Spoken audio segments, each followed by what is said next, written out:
ರಾಜ್ಯದ ಹಲವೆಡೆ ಪಡಿತರ ಕಾರ್ಡ್ ಪರಿಷ್ಕರಣೆ ನಡೀತಾ ಇದ್ದು, ಈ ನಡುವೆ ಇದೀಗ BPL ಕಾರ್ಡ್ಗಳ ಆದಾಯ ಮಿತಿಯನ್ನು ಹೆಚ್ಚಿಸುವ ಕುರಿತು ಸರ್ಕಾರ ಚಿಂತನೆ ನಡೆಸ್ತಾ ಇದೆ. ಶೀಘ್ರದಲ್ಲೇ ಈ ಕುರಿತು ನಿರ್ಧಾರ ಕೈಗೊಳ್ಳಲಾಗುತ್ತೆ ಅಂತ ಆಹಾರ ಸಚಿವ KH ಮುನಿಯಪ್ಪ ತಿಳಿಸಿದ್ದಾರೆ. ಅಲ್ಲದೆ ರಾಜ್ಯದಲ್ಲಿ ಸುಮಾರು 7,76,000 ಅನುಮಾನಾಸ್ಪದ ಹಾಗೂ ಅನರ್ಹ BPL ಕಾರ್ಡ್ ಪತ್ತೆಯಾಗಿದ್ದು, ಈ ಪೈಕಿ ಈಗಾಗಲೇ 4,32,000 ಅನರ್ಹ BPL ಕಾರ್ಡ್ಗಳನ್ನು APLಗೆ ಪರಿವರ್ತಿಸಲಾಗಿದೆ.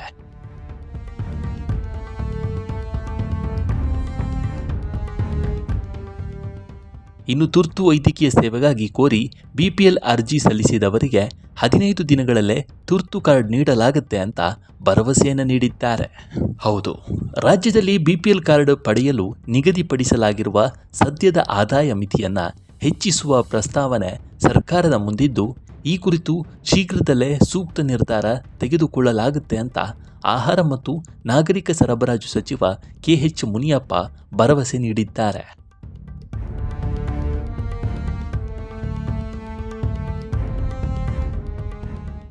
ರಾಜ್ಯದಲ್ಲಿ BPL ಕಾರ್ಡ್ ಪಡೆಯಲು ನಿಗದಿಪಡಿಸಲಾಗಿರುವ ಸದ್ಯದ ಆದಾಯ ಮಿತಿಯನ್ನು ಹೆಚ್ಚಿಸುವ ಪ್ರಸ್ತಾವನೆ ಸರ್ಕಾರದ ಮುಂದಿದ್ದು, ಈ ಕುರಿತು ಶೀಘ್ರದಲ್ಲೇ ತೀರ್ಮಾನ ತೆಗೆದುಕೊಳ್ಳುತ್ತೇವೆ ಎಂದಿದ್ದಾರೆ. ಇನ್ನು ತುರ್ತು ಆರೋಗ್ಯ ಸೇವೆಗಳ ಕಾರಣಕ್ಕಾಗಿ BPL ಕಾರ್ಡ್ ಕೋರಿ ಅರ್ಜಿ ಸಲ್ಲಿಸುವವರಿಗೆ ಯಾವುದೇ ವಿಳಂಬವಿಲ್ಲದೆ 15 ದಿನಗಳ ಒಳಗಾಗಿ ಕಾರ್ಡ್ ವಿತರಿಸಲು ಅಧಿಕಾರಿಗಳಿಗೆ ಕಟ್ಟುನಿಟ್ಟಿನ ಸೂಚನೆ ನೀಡಲಾಗಿದೆ ಅಂತ ಸಚಿವರು ತಿಳಿಸಿದ್ದಾರೆ.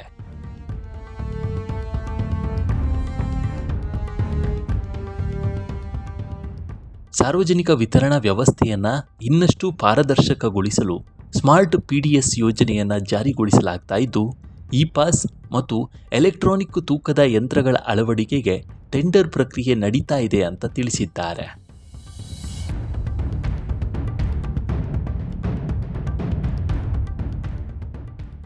ಕೇಂದ್ರ ಸರ್ಕಾರವು ರಾಜ್ಯದಲ್ಲಿ 7,76,000 ಅನುಮಾನಾಸ್ಪದ ಹಾಗೂ ಅನರ್ಹ BPL ಕಾರ್ಡ್ಗಳನ್ನು ಗುರುತಿಸಿದೆ.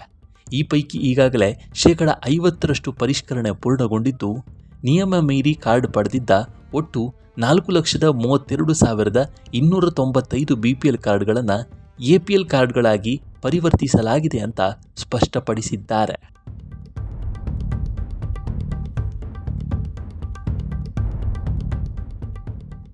ಆಹಾರ ನಿಗಮದ ನಾನಾ ಹುದ್ದೆಗಳಿಗೆ ನೂತನವಾಗಿ ನೇಮಕವಾಗಿರುವ 376 ಸಿಬ್ಬಂದಿಗೆ ನೇಮಕಾತಿ ಪತ್ರವನ್ನು ವಿತರಿಸಲಾಯಿತು.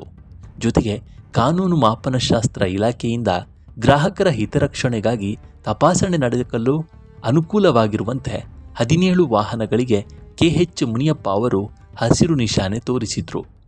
ಆಹಾರ ಮತ್ತು ನಾಗರಿಕ ಸರಬರಾಜು ಇಲಾಖೆ ಕಾರ್ಯದರ್ಶಿ, ಆಯುಕ್ತರು, ಆಹಾರ ನಿಗಮದ ನಿರ್ದೇಶಕರು ಸೇರಿ ಹಲವು ಅಧಿಕಾರಿಗಳು ಈ ಸಂದರ್ಭದಲ್ಲಿ ಉಪಸ್ಥಿತರಿದ್ದರು.